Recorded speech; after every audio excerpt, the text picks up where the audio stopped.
Hello everyone. I already did a video on the Darkspear Rebellion lore, but that was before it was actually released. I can now show the in-game version and I'll also go into a little bit of the lore behind it. I'll add annotations so that you can easily navigate through the parts that you've already seen. The storyline for both the Horde and the Alliance starts the same but then splits up. It all starts with an invitation by Lorewalker Cho, who has seen some amazing things in his dream brew. Eyes open. Always be learning. Once upon a time, moments ago in fact, a great king sought help from a trio of powerful dwarves, the Council of Three Hammers.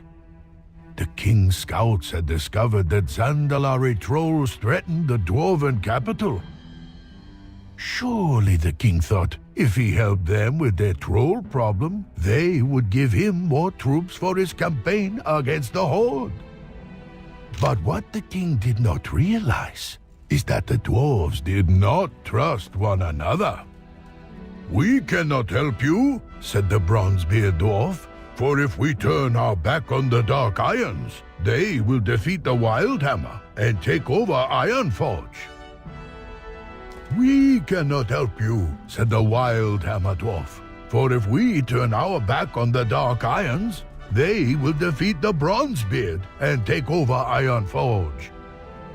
Oh, the king was furious. "If none of you help, then Ironforge will fall under siege." Only one dwarf offered to help the king. "We will lend you our strength," said Moira of the Dark Iron. "We will trust our dwarven brothers, and we will show them what loyalty means." And so, Moira and the High King set out into the snow to save the city, leaving the others to think about their actions. What happens next? I must know.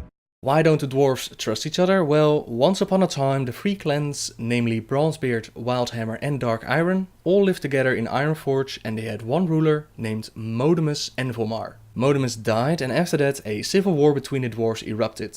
The Bronzebeard would eventually win and they banished their brothers from Ironforge. The Wildhammers left and started to rebuild their kingdom with their own mountain city of Grimbatol, and the Dark Iron dwarves were pissed and they created a kingdom in the Red Ridge Mountains. Eventually the Dark Iron clan would attack both the Wildhammer and the Bronzebeard cities. They were defeated and pushed back, and the two armies were ready to take out the Dark Iron dwarves once and for all. The leader of the Dark Iron dwarves, named Farazan, tried to summon a demon to ensure his victory, but instead he accidentally released Ragnaros the Fire Lord from his prison. This created the massive crater split across Searing Gorge and Burning Steppes. Ragnaros enslaved the Dark Iron dwarves and the other clans quickly retreated. The Bronzebeard offered a home for the Wildhammers inside of Ironforge, but they refused and went to live in the hinterlands, where they would build up a relation with the Griffins. In the novel The Shattering, a prelude to Cataclysm, the ruler of Ironforge named Magni Bronzebeard went through a Titan ritual to communicate with the land. He got hit by a curse and he is now indeed one with the land. At that moment his daughter Moira returned to Ironforge and she claimed the throne for her and her infant son. Moira had fallen in love with the leader of the enslaved Dark Iron dwarves and she even had his baby, so she now claimed the throne since her son is both Bronzebeard and Dark Iron. When King Varian Rin heard that Moira and her Dark Iron clan had taken over Ironforge and held his son hostage, he was pissed. Varian and the SI7 went on a mission to liberate Ironforge and Anduin. When Varian was about to execute Moira, Anduin convinced Varian that it would be better to guide Moira to be a better leader instead. Despite Moira being a tyrant who held the city hostage, Varian agreed, but was also conflicted as Moira had caused so much chaos and already threatened the safety of his son. Varian agreed to spare Moira's life, but he also said that if Moira was to be a leader and unite the dwarves, then she'd have to earn her crown by earning her people's respect. In order to take into account the opinions of all dwarves, Varian called for the formation of the Council of Three Hammers, which includes Moira's uncle Muradin and Falstad Wildhammer. So you can imagine with this history that the dwarves find it hard to trust each other. Let's see what happens. Shimmer Ridge. I know it well. The Frostmane trolls breed and plot atop that snow-blown mesa. I can only imagine what foul business the Zandalari have with them. We've lost many mountaineers to this freakish storm, or the trolls slithering about in it. Yes, this weather is not natural. Aye, I am loath to send my men into that. It reeks of ambush and bloody disaster. My champions will go. They will see what can be done, and rescue who they can. If they can stop that storm, I'll lead the Forge Guard to the top myself. It's heartening to see you here, Moira. You have my thanks. Indeed. With the aid of your champions, the Dark Irons will put an end to the Zandalari threat in Dunmarrow. We will prove our loyalty to the Council, Ironforge, and the Alliance here today, and with our own blood. Farewell, Queen Regent. I'll see you when it's done, King of Stormwind.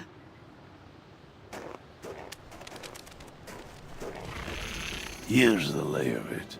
The King's spies are dead to a man. Only a handful of dwarven scouts are left. The nearest one is just ahead. If you can save him, he may know a thing or two. We'll cover you from the brush, point out a target, and we'll open fire. Oh, by my beard, I thought I was done for. Oh, thank you. Thank you. Oh, right.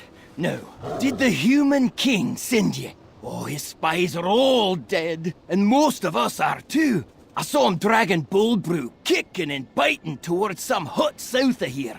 Now, if you hurry, you can help her, and she might know more. But stay away from the big village. There's dozens of mad ice trolls in there. Oh, that Zandalari priest has them whipped up into a great frenzy. Ah, that was a close one, thank you. There's only a few of us left. The ones they don't eat. They butcher at some big altar. It's just northwest of here. If you hurry, you might be able to save some. Sorry, I don't know anything more. Filthy monsters! I owe you my life. Listen, the storm. We figured out what's making it. That sneaky Zandalari has these ice trolls making blood sacrifices to elemental spirits. There's a cave north of here, across a bridge. If you can slay the elemental within, the storm ought to stop. The King's champions have done it. The storm has ended. Forward, Dark Irons! To battle we march! You may have stopped the storm, but you cannot stop the will of Zandalar. You will die, all of you. There will be more. Zandalar will never fall.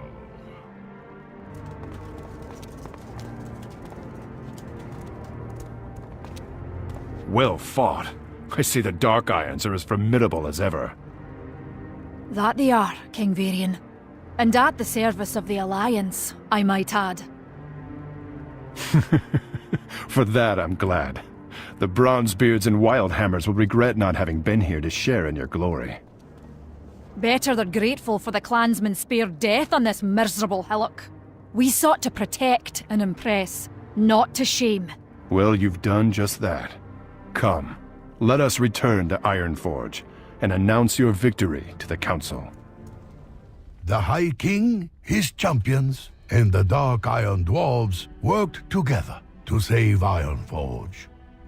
The other dwarven leaders were ashamed of their behavior and vowed never again to allow fear or distrust to cloud their judgment.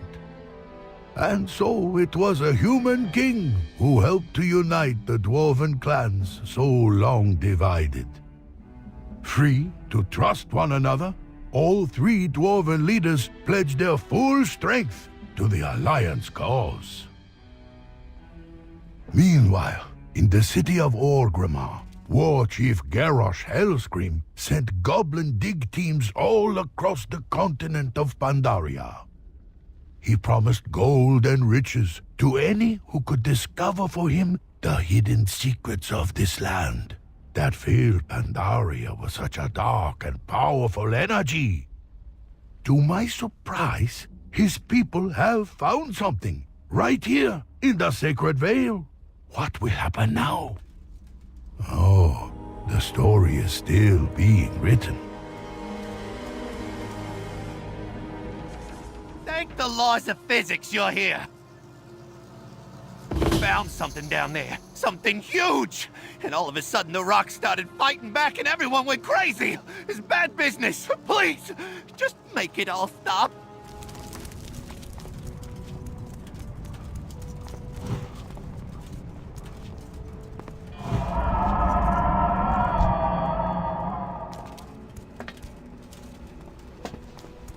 Sinew Amanori.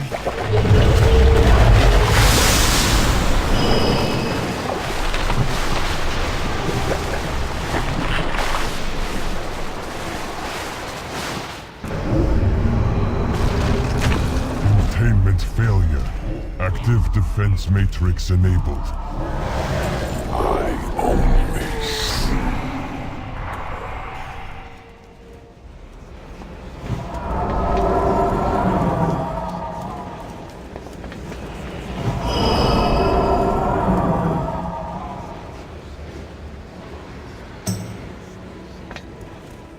Just what in the name of all that is unholy was that thing? Step aside, Goblin. This artifact is exactly what the War Chief hoped to find here. I am taking it under Corcoran protection.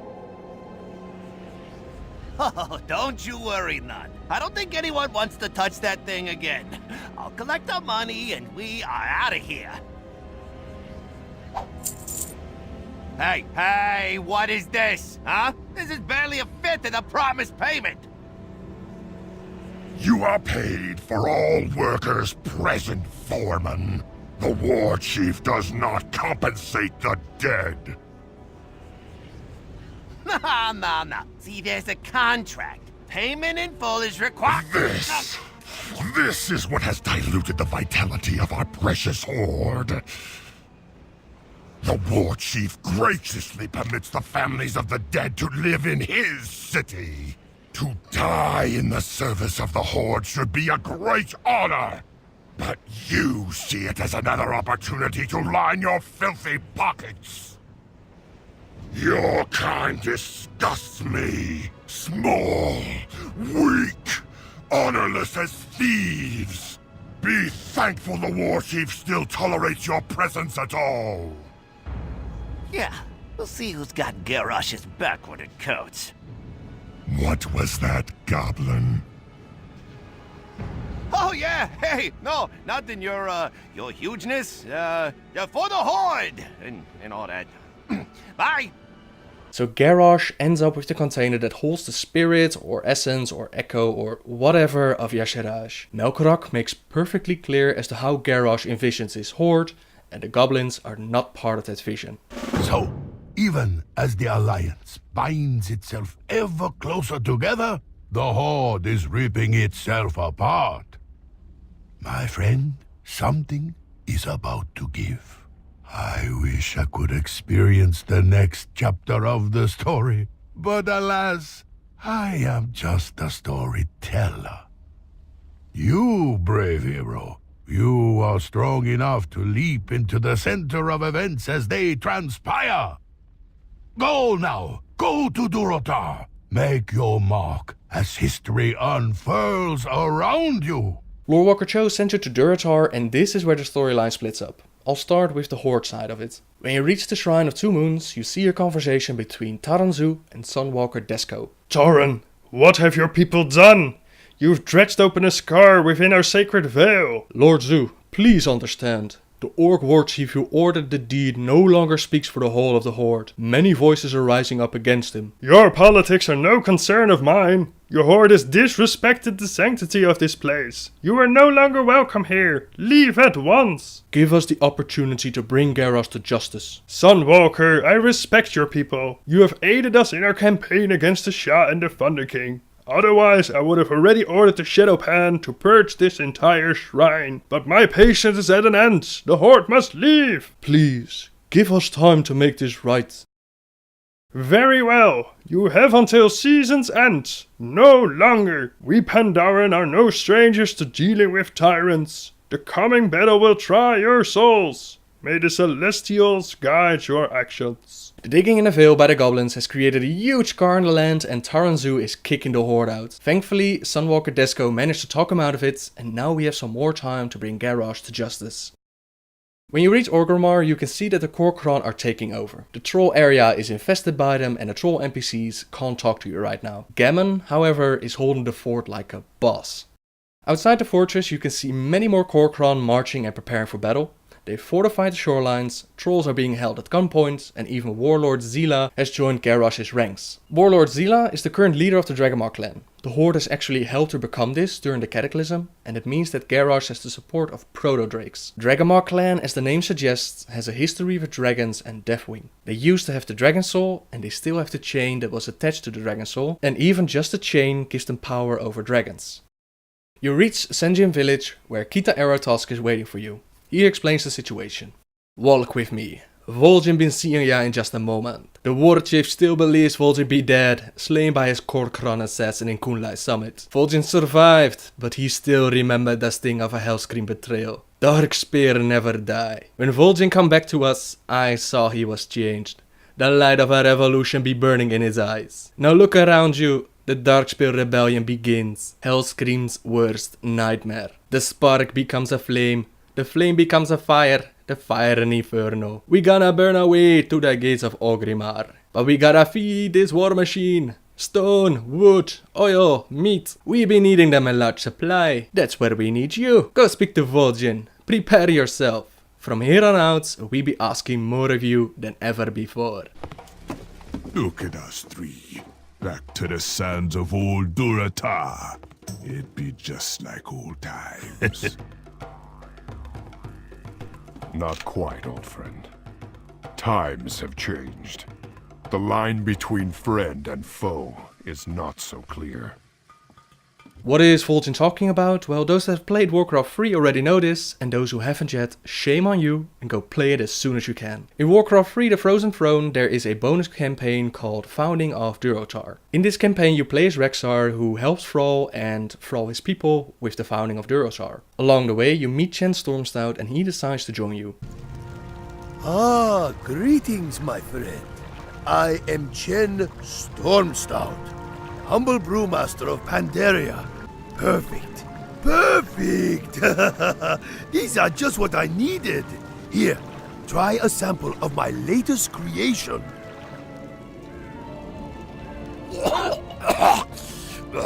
What the hell is that stuff? Are you trying to kill me? Ah, perhaps it needs some refinement. After all, we must learn to crawl before we can run. Don't you agree? Well, now that my brew is complete, I can experience more of this strange, rugged land. Would you mind if I tagged along with you, warrior? Not at all, Chen. But my path is a perilous one. Ah, my friend. I found that no path is too perilous when doused with strong drink. Off we go! Later on you help Vol'jin, as his islands are under attack by Admiral Proudmoore, his fleet. I be Vol'jin, leader of the Darkspear tribe. It be good that the war chief send you when he did, man. Our villages already be under attack by the human fleet. We got no time to waste. So this is how these three know each other. Vol'jin has plenty of people to fight Garrosh, but he needs supplies and you are the one to bring it to him. But this does not sit well with Garrosh and he sends Kor'kron after you. They come! Hellscream think his own people gonna roll right over. Time to show this war chief the fury of the Darkspear!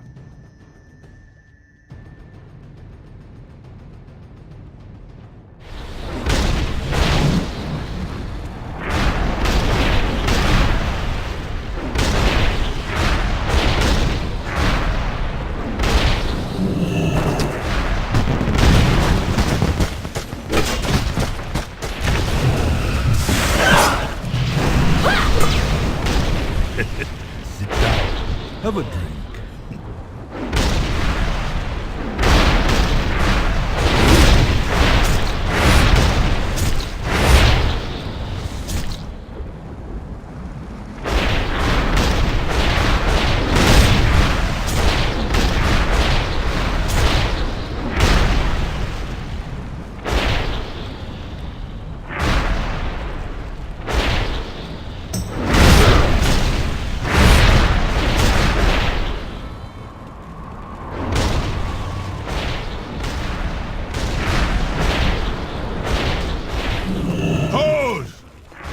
him run away.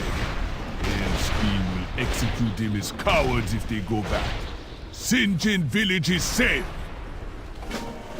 Regroup! We press the advantage!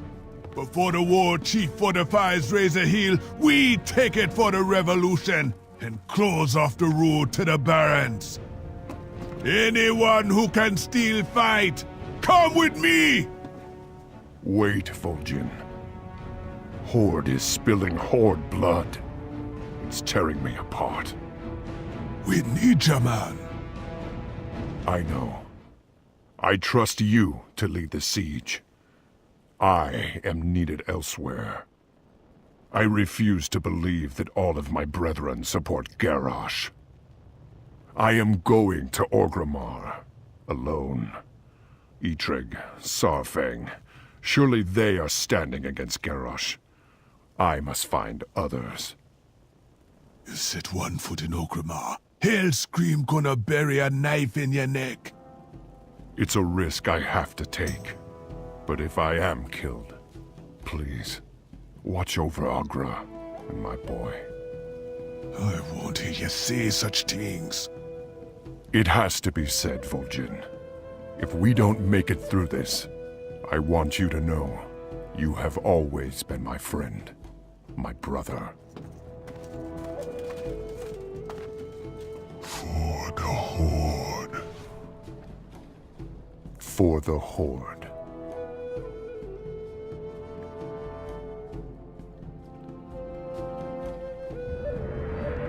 Darkspear, with me! We ride! No sleep till Orgrimmar!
It be done.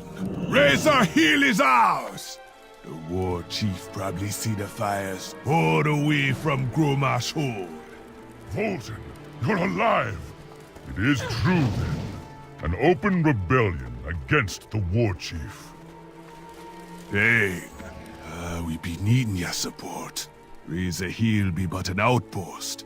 The walls of Orgrimmar be fortified since the Cataclysm. I must tread carefully. Many of my people are still within Orgrimmar. Lorthamar be ready to strike once he finish with the Isle of Thunder, and the Banshee Queen need no excuse. But they board across the sea. Without your strength, we can't breach the city. I need Tauren arms. We are preparing. I just need time to ensure the safety of my people.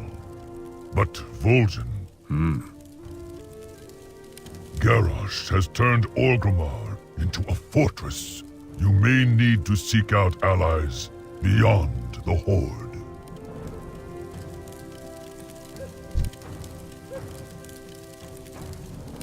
How fucking epic was that, guys? Vol'jin marching with Chen Stormstout and the Darkspears, Thrall and Chen blowing up Kor'kron, and you are part of all of this. I've been playing since Classic and this is one of my new favorite moments in the game. Holy shit. My mouth was on the floor while playing through this. You bring some more resources, do an additional quest, and after that you get the Darkspear Revolutionary title.